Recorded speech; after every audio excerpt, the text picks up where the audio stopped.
Yang kedua, tidur sama-sama. Sibuk macam mana pun tidur sesama. Kadang-kadang yang muda ni tak ada masalah, yang nak pencen ni kadang-kadang. Tapi tidur luar tu manyamak, asian laki. Dah lah tak ada toto. Tidur tatika tu baring. Sejuk ambil kain ihram balik haji selubung. Yang bini nak kencing ke 3 pagi, ya Allah jenazah siapa? Macam jenazah rupa kawan tu dah. Yang ketiga, makan sesama. Makan sesama. Itulah kita dulu mak ayah kita sibuk macam mana pun malam mesti makan sama, kan tak? Jangan marah. Saya dengar ni orang perempuan kat KL ni selalu ni dia menuntut hak persamaan tu, kan? Dia marah suami tengok TV. Tolong mas Niahan susun pinggan lah tengok TV, mengangkang ke je lah. Dia suami, dia VIP tu. Betul. Saya nak tanya lah, kalau tiba-tiba lah Perdana Menteri ke siapa-siapa ketua masuk dalam ni, semua bangun tak? Bangun tak saya tanya? Bangun. Cuba kalau suami balik orang rumah, bangun tak? Nampak ni orang sadis ni, dah. Patutnya yang tu kena bangun, betul tak? Suami masuk terasa macam wakil rakyat tu.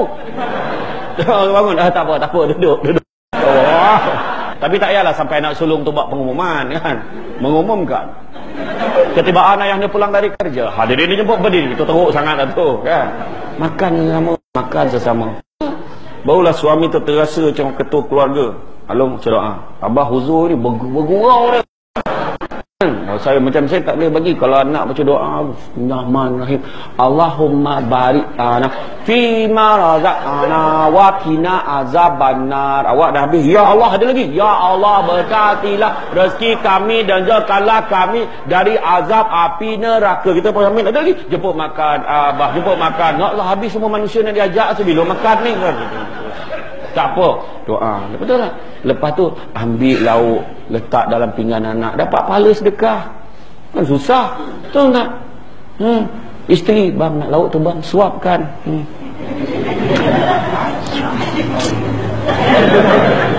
Kak malu lah, nak malu apa?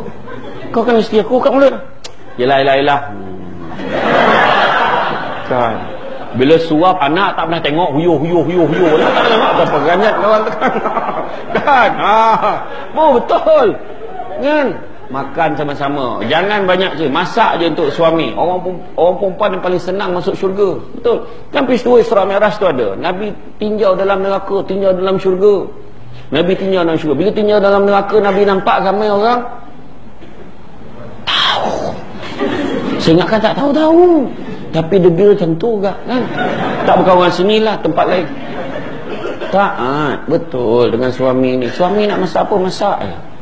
Kadang-kadang suami minta, senang je bagi. Dia yang orang perempuan ni elakkan dahaka dan buat apa yang suami suka. Dia ada 10, sebenarnya saya bagi 3 je. Takutkan dah bagi semua kan, dah tak nak panggil ceramah lagi dah. Yang pertama, memandang wajah suami dengan wajah menggembirakan, dapat pahala seolah-olah berzikir pada Allah Ta'ala. Balik kan buat. Yang suami ni, kau tengok aku tu, tengok abang lah, siapa lagi, anak-anak semua macam ni, kau salam mak kau, rasa tak lama dah ni tu. Kan? Yang kedua, masak untuk suami, dapat pahala seolah-olah mengerjakan haji dan umrah. Takkan tak nak, kan? Masak untuk suami, tak payah di situ, masak. Kadang-kadang dia minta Maggi asam laksa, masak.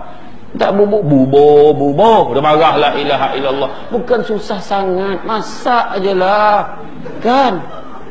Bayangkan orang yang pergi haji, pergi umrah tu pun saya pesan, kalau pergi umrah, pergi haji, sampai kat Raudah tu jangan, dia tahulah pahalanya ibarat memetik buah-buahan di syurga. Kat Raudah tu dia bantai sujud dah lama. Jangan tamak. Sujud dah, bangun bagi salam dah, bagi orang lain pula. Orang Malaysia ni kan tamak, dia bantai sujud dah lama. Orang Arab tu tak sabar, dia besar, dia langkah orang Malaysia. Allahu Akbar. Dah orang Malaysia ni bangun gelap ya pula. Ya Allah, kat mana pun ni ya Allah gelap ya Allah. Apalah ujian untuk aku ni ya Allah, gelapnya, ya Allah gelapnya, ya Allah. Bau dah lain macam lah tu ya Allah.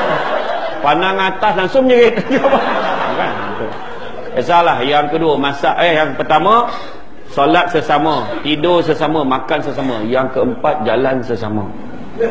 Malam anak dah tidur, kunci pintu, naik motor, around taman, sambil mengira bintang.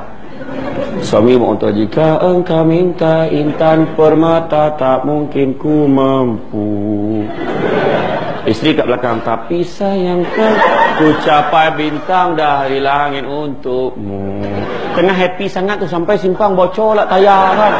Menolak sini kan. Kan tu, tapi hari ni tak ada dah, tak ada. Kan orang tu dulu saya tengok pegang lagi tu. Sekarang mana ada? Bila dah lama saya tengok yang masjid, tak saya tengok maghrib kan. Maghrib isyak dia taman masing-masing. Ni motor dia bukan peluk lelaki, dia pegang besi. Jangan kena, jangan kena, jangan kena. Tak peluk. Saya cakap apa pasal tak peluk? Kenapa tak peluk? Ha? Kenapa tak peluk? Saya kan dengar jawapan tadi. Kenapa tak peluk?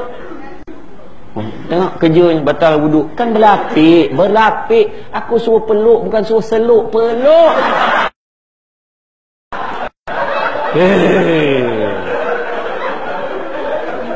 Kalau seluk atau peranjat lagi tu, Allahu Akbar. Panjang sangat. Nampak tak? 4S tu paling senang. Kan?